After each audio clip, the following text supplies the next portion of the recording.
you got into filmmaking and then you got into photography as well. So do you enjoy both equally? Do you kind of lean more towards one or the other, or? Yeah, that's a very great question. I definitely enjoy both of them, and I not only do I enjoy going between them, I need to go between them.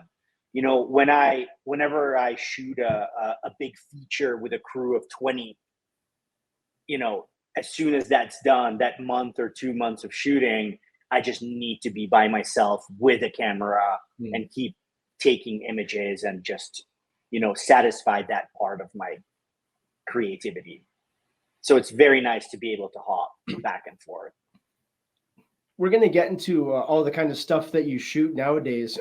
But my question for you is, in comparing still images versus a film, how do you, I guess, not how do you feel? What do you think each offers to the story? Like how does it differ in how an image will tell a story versus how you tell a story with the freedom, I guess, that a film would allow you to do? Well, obviously an image has to capture one single moment. So you can capture movement in an image, but I think one image has to be an entire world unto itself. And with film, it's a little bit of a different approach because you can capture the before and the after of the moment, if that makes sense. However, it's a very interesting question because me being a photographer in my heart and soul, I think it's always affected my filmmaking.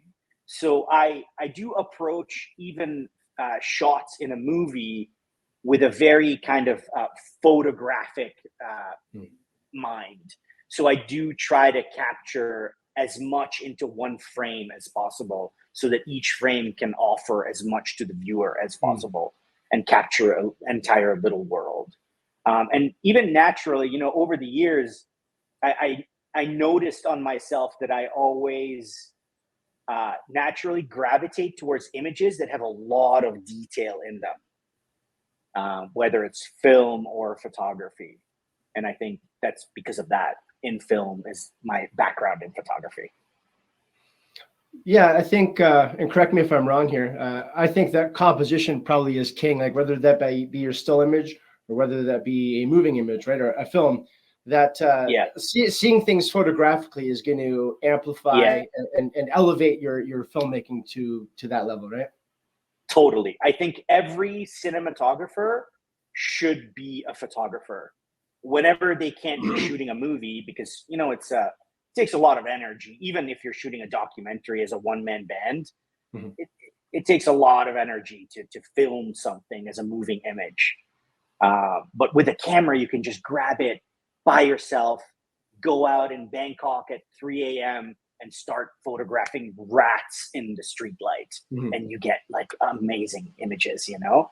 And I think every camera person should do that, because that's where you hone your skills. Or for me anyways, that's where I hone my skills, even between film shoots.